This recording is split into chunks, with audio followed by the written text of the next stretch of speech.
Herzlich willkommen bei Leadership, Wisdom und Insights. Präsentiert von Dr. Erika Maria Kleestorfer.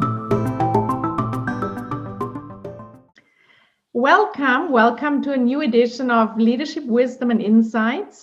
Today I have Omar Hassam with me, and I'm really pleased to talk to you today because I just enjoy so much your personality, your energy. I think you're a leader that is needed so much today.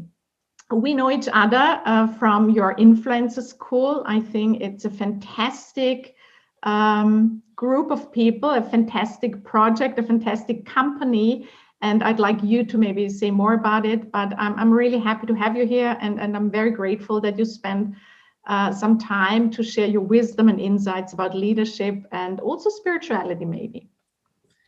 Thank you, Erika. It's so great to be with you this morning.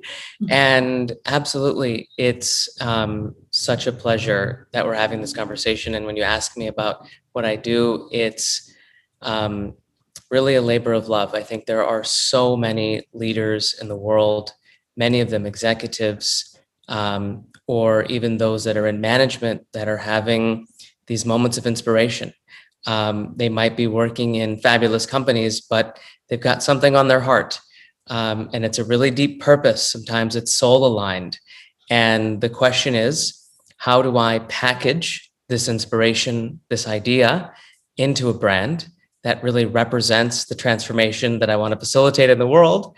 And then how do I have that brand be digital, be global, and really attract the right clients, committed clients, high-end ones, so that I can thrive in my, you could call it an awakening or whatever, right? As individuals are going through this process, kind of coming out maybe of the corporate sphere, and being in a place where they're thriving. They're now building their own company as a CEO of more of a conscious style of company. That's that's what we do. Yeah.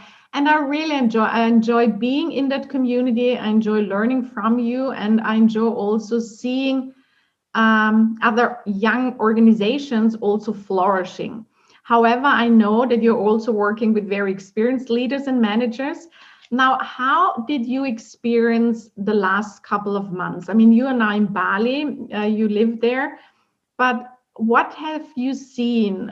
What have you seen as the difficult challenges for them? But what were also opportunities you have noticed? I mean, I think the first thing that comes to mind is to have a lot of compassion for those that are in places where they're not able to go to work, normal work in the office. And so they're having to figure out ways to be at home.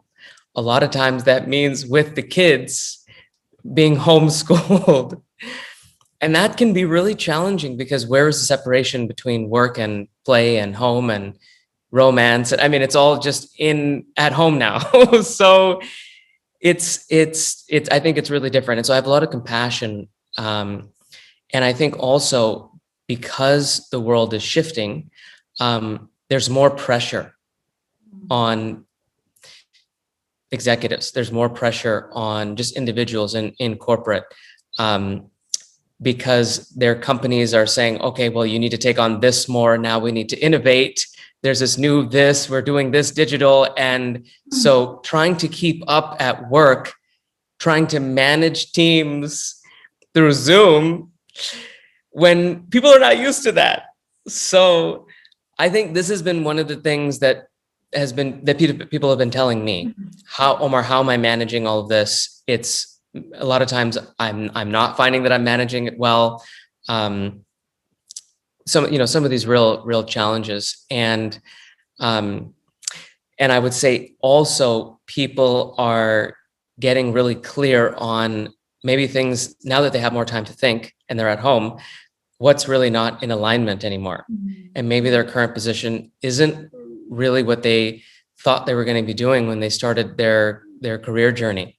And so they're coming to me being like, hey, how do I step up as a leader online? How do I build my brand online? So I think it's been an incredible opportunity for us, because so many people have been coming to us more than ever before saying, look, we don't know how to package our experience. We've got all this experience from all the companies we work for and these different industries that we know. How do we package it into an offer, into a brand that is going to attract the right either corporate clients or high-end individual clients, And so that's exciting. I would say that's an amazing opportunity. I think the challenge is not everyone is ready.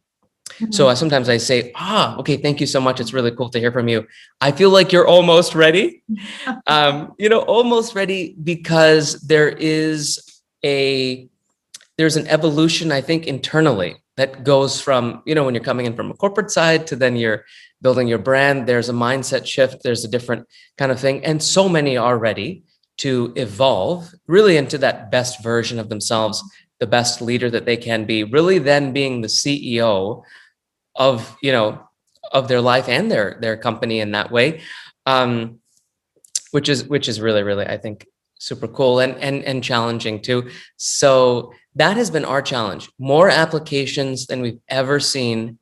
And just kind of like really connecting heart to heart with each individual and finding out where they're at.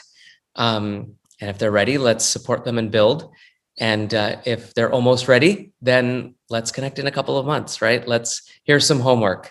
Come back to me, that sort of thing. I think very important what you're saying is this really combination of inner and outer leadership. So first you have to be the CEO of your own life. You have to really know who you are, what you stand for. And then of course you can support in a totally different quality. What I really appreciate about you is, and is I think you have this gift of really holding the space for others to blossom, to flourish, to grow. And this for me is one of the key competencies for leadership. It's not giving solutions all day long. It's actually holding the space for others to find their own solutions, for others to tap into their own potential.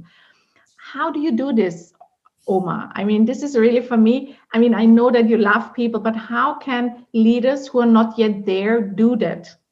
Yeah. How can they learn from your wisdom and from your insights? Totally.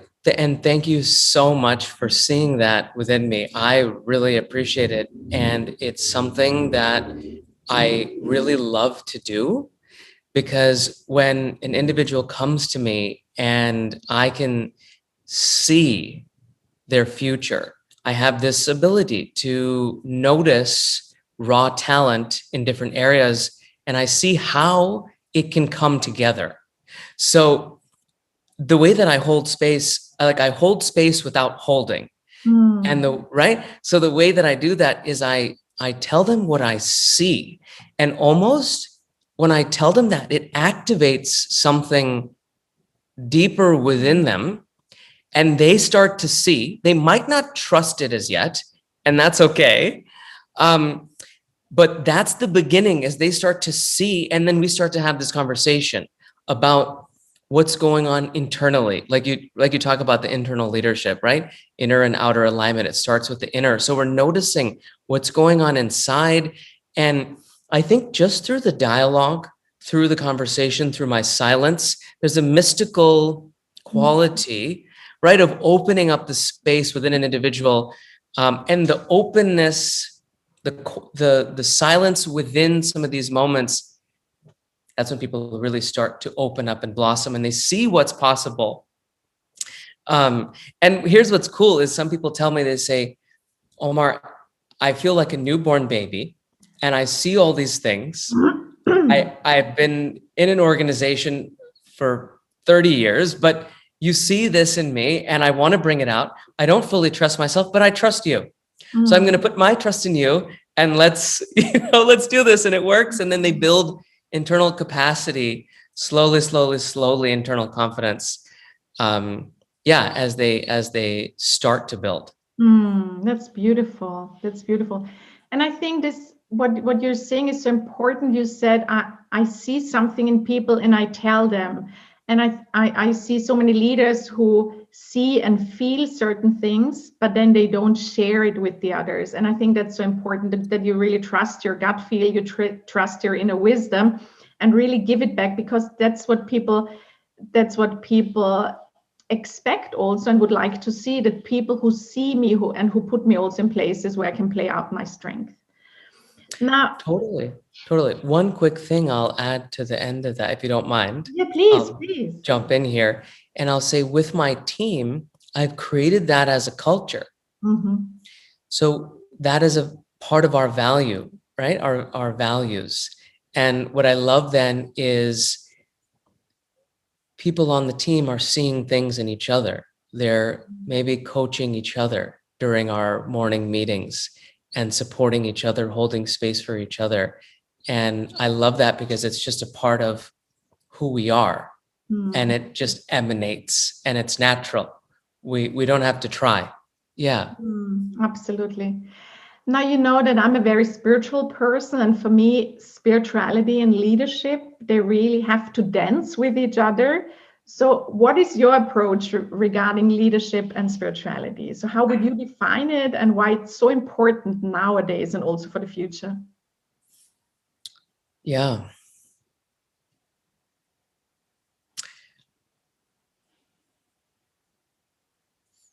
I think sometimes it's just, and if I were to just highlight some of the practices maybe that we do as a team. So when we're launching something, we might have a little ceremony. It might just be 15 minutes, but I think setting the intentions, getting quiet with what's important, these little things really help a lot. Throughout the day, for example, you might see over here, I don't know if you guys can see it, Yes. but it's a eucalyptus diffuser. Oh. So throughout the day, people on the team, they'll come, take a moment, take a break, check in with their body, with their soul, right? And that's just the way that we're flowing throughout the day. Every, for example, hour or so, there are different timers that are going off, where people are taking a moment for breathing, just to breathe. And I think this is what's keeping us connected to source, keeping us connected with our heart. In fact, we have a newsletter, which I'm excited for you to read. Thank you for all your beautiful comments on our newsletter. It goes out tonight. And Molly and I were writing it earlier today, and our ringer went off, and we took a breath, and we changed the strategy. The breath was 30 seconds or less. And so these are the moments of alignment, I think, throughout the day, where we're tapping into our heart, and having just beautiful moments. We, as a team, we meditate in the morning. Just a few minutes, intention setting. We even do a love to Om, where we love Om in the mornings. These sorts of things, taking time for reflection, taking time to connect deeply. This, I believe, is, the core of, I think, creating culture, right? And when we create culture and spirituality is mixed in, then, the old way of doing leadership is a lot of direction. It's more micromanagey, I think. And I like to look at things from more of like a holistic perspective. I think maybe the middle step would be situational leadership, but then the holistic side is a self-organizing team where, as the boss, I don't have to tell anyone what to do. Everyone just kind of knows, and it flows. And that's through these little practices and check-ins and intention setting that I would say because sometimes someone would say, oh, but that's going to take too much time away from productivity. What I would say is, I think we're more productive. We get more done in less time. And it's spacious and really enjoyable. Beautiful. And I really like that you call it spiritual practices, because this, I think, is so important to have these rituals, routines that energize our spirit, energize our community, our culture, as you said. So that's really important. What else would you say is important for leadership today, and especially, let's say, for the next 1 or 2 years, keeping Corona and all its side effects in mind? Definitely. I'll tell you a little story. So when I was maybe about 8 years old, I had a dear friend, and his dad was the dean of the business school at Duke University, right? And so I'm sitting there on the porch. Dad is drinking a scotch and smoking a cigar, and he's in charge of, many $billion in his wealth management fund. And he tells me, he goes, and we were playing cops and robbers or something, and I just happened to be on the balcony. As I'm going to sit down with Dad and hang out. And I asked him, I said, what would you say is the most important thing that you think I should learn, young 8-year-old Omar? And he said, diversification. Still remember that moment, many decades later. And I think this is the most important thing going into the next 1 to 2 years, is diversifying and decentralizing. So if, for example, you are building a brand on LinkedIn, make sure that you're on Facebook too, maybe Instagram. If you're only on YouTube, make sure that you're on other platforms. So we want to really decentralize. And also, I'm looking to the future in terms of our team as well. Different team members doing different tasks, leading different initiatives, but also having enough slack in the system to where if someone gets sick, God forbid, Corona, something, we've got ways to support that individual as well as move the organizational goals forward. So having space in the system, decentralizing on all levels, really. This is huge. This is so huge. During the election, so many people came to me. They said, Omar, we were banned on this platform or that. And that's what's come out of that, is the decentralization. Social media is evolving, it's shifting. We want to have purposeful, clear conversations. We don't know what the bots are going to do in different instances. And so I joke with the team and I say, if someone cuts off my arm, I can still keep swimming, like if, for example, a platform goes down, because we're decentralized, the brand can move forward. We're not extinct because something, our YouTube went down or something, because things are rapidly shifting. So decentralization, look at how, as a company, even if you're just you've got 1 or 2 people, or you have a bigger team, look at how you can decentralize. And then the second thing I would say is like the opposite is top-down leadership. I think the new way is really collaboration. So bringing your team together and collaborating, having them have meetings with their teams to collaborate and say, well, what are the opportunities here? As opposed to maybe a CEO or a C-suite team just making decisions. Let's involve the whole organization. We can say to them, we're not necessarily going to take everyone's idea because we can't, but tell us what's on your mind. Let's have these creative dialogues. Because I love diversity of thought. And I think, there's all these buzzwords about innovation and creativity, but I think the key is in people. People, when they're asked their opinion, that's everything. They want to be a part of the brand. They want to be a part of the direction of the company, and giving them a voice. And sometimes what they have to say is so brilliant that you take it. And so that would be the second thing. Yeah. Lovely. So one thing is really having more options on your hands, so not just putting all the energy in one channel, let's say. And the other one is really, and I absolutely agree, is collaboration, to bring out the best in people, to involve them, to tap into the collective wisdom and potential that is there. Yeah, absolutely. What do you do for yourself? You in general, I think you're a very balanced person. Still, I'm sure there are days where, it's just too much and you want to run away or, yeah. So what do you do for your own life balance? Totally. For me, it's about relaxing and scaling. So the way that I'm able to get so much done in a day is I'm relaxing my way through it, really. Can you give me a couple of examples? For sure. So my day might start at 5 a.m.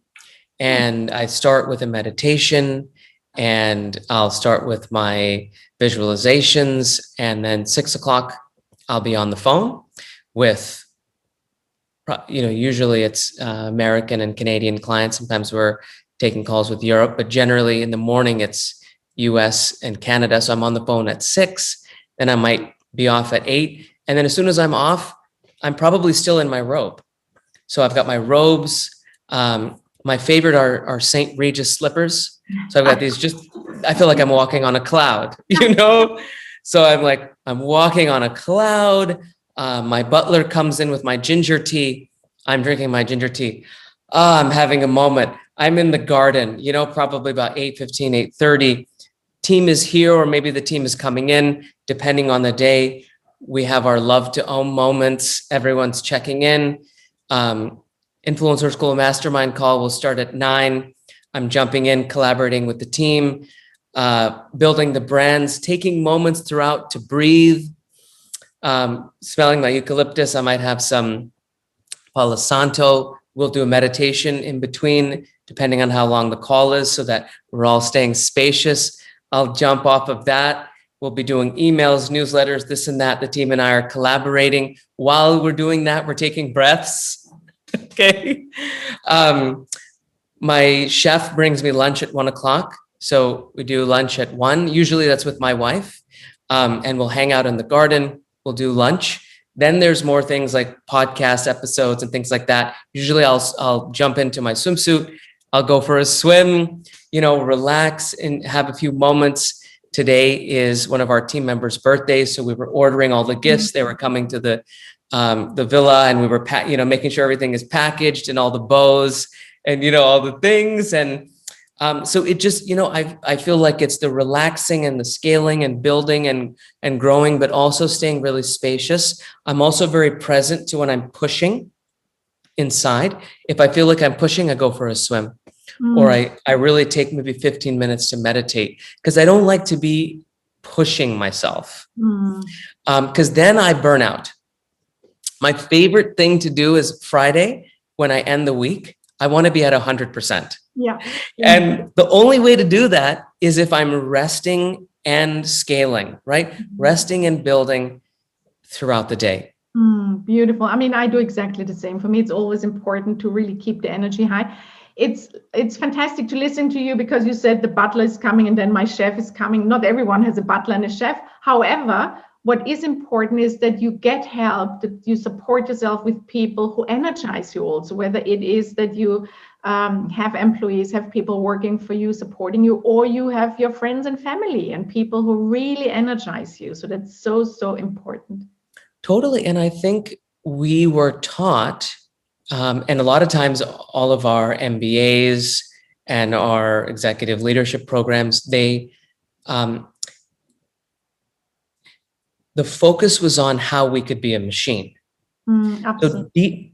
So deep down inside, we're all kind of trying to be a machine and trying to do more Peter Drucker, 1-minute manager, how we can squeeze more time. And I think the key, as we look at this and we're like, okay, what can we unlearn?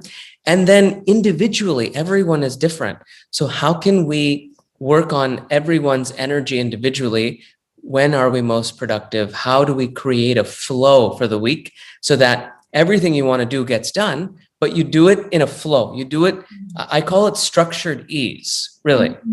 Nice. And I produce so much more than my days when I was forcing and just trying to get it done and burning out. I mean, that's the ways that we've all probably tried, many of those that are listening right now, right? And I'm so very much with you, really, because we all grew up in a world of scarcity and not abundance. And I think it's so important to start with an inner abundance. And that means that we treat ourselves really in the best possible way.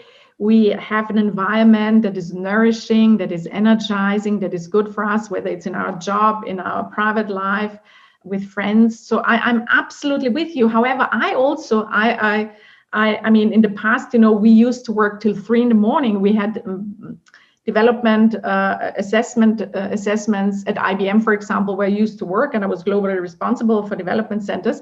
We worked till 3 a.m, and this is what we wanted to see, whether, they have stamina and da.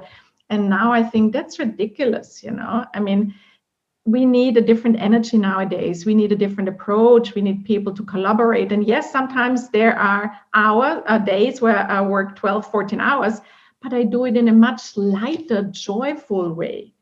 And that's so important. And this is what we need so much more nowadays. Yeah. Omar, so for me, focus is always important. And you said the same. If you had to, let's say for 2021, and it will be again a very special year for all of us, if you had to pick only one topic you can focus on in your organization, in your company, but also maybe in the world, what would it be?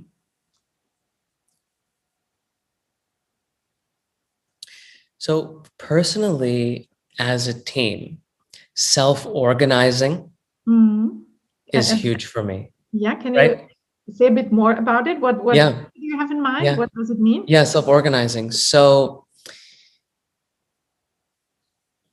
we hear about servant leadership, leading from the back. And I'm in a place right now where I'm coaching our team. And I love that because I'm supporting each member of our team as a leader and supporting them in becoming a leader, right? And leading our brand, leading themselves, leading our community. And with self-organizing, that means we're creating such a vibe, such a culture that people feel so good. They're so tapped into their heart center, internally motivated by the mission that we have and that they're embodying, that the work just effortlessly flows. And there's a certain energy that gets emanated from the work being so powerful and also so effortless. And that, I feel, is what's transforming our community and even people who are feeling the vibes of what we're doing. It's through this new way of being, for example, and my leadership being in a different, in a different way than maybe we might normally experience. And so I think for me, I'm leading with my head, of course. I'm leading with my heart. I'm feeling that alignment and leading with my intuition, supporting the team to feel into their intuition, to trust their intuition. I think that is huge. And then when I look at what's going on globally, Arianna Huffington wrote an article at the end of December. Some of you may have read it. Erika, you might have read it. And I wrote about it in the first newsletter that we had in January, which she was saying, it resonated with me so much. She said, it's not about bouncing. She said, it's not about moving forward. It's about bouncing forward. And I loved that because not bouncing back, but bouncing forward. And I think because we're looking at how we can reinvent ourselves. This is big for the next 2 years, looking at what's really important for us. And are we in alignment at home with our families? Are we in alignment in our careers? And if we are, great. How can we improve? What are the next steps? And if we're not, let's connect, right? It's time to connect with Erika, connect with me. Let's just have this conversation and bring some light maybe to places that there hasn't been light, and have these beautiful conversations. And then go towards greater alignment. I think the fulfillment that we all can experience as a result of being aligned, it's so beautiful. When we experience it, you just can't have life any other way. And this is where the real prosperity comes in, when people want to be fully abundant, when we're aligned, when we're tapped into our purpose, activated, growing our organizations from this deeper place. It's like all these safe problems, all the people will understand the word safe problem, right? All these other ancillary things that are happening that they don't matter. It's a different way of living. Yeah. Yeah, I could listen to you for ages, for hours. No, beautiful, lovely. And I totally agree. What I really liked is when you said, so you want your employees to become their leaders or the next leaders. You want them to lead the brand. You want them to lead not just their own lives, but also the community.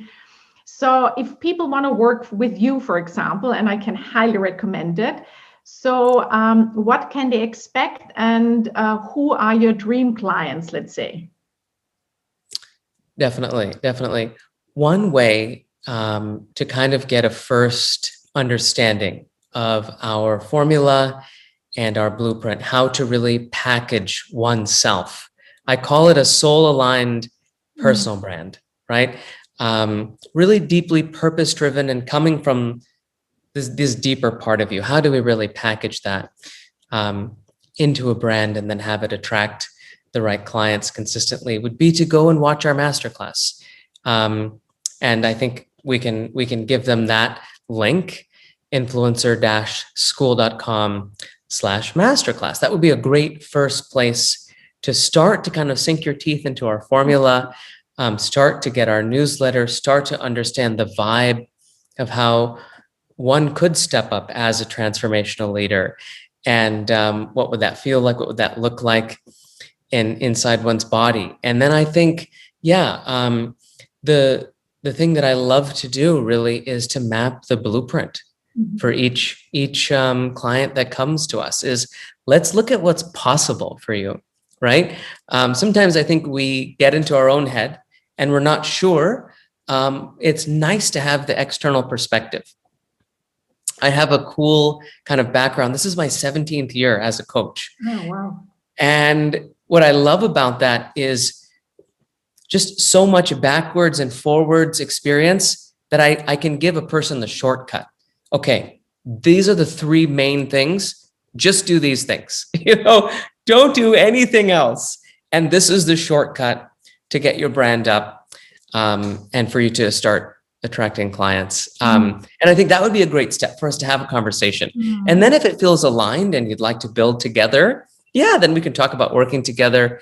We can talk about you guys joining us, Erika and I, in Influencer School, our mastermind. And I love, it's amazing because there's a lady from London who 6 days ago, I just interviewed her yesterday. Her name is Taru. And 6 days ago, she posted in our group, Erika, you may have seen the post where she said, I just cannot do this. I have no idea how to package myself. Everything is going wrong. And everyone was commenting.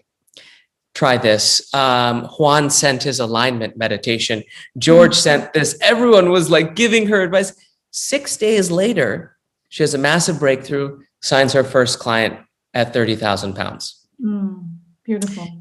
I love that story because it was like, the path to growth is a hero's journey.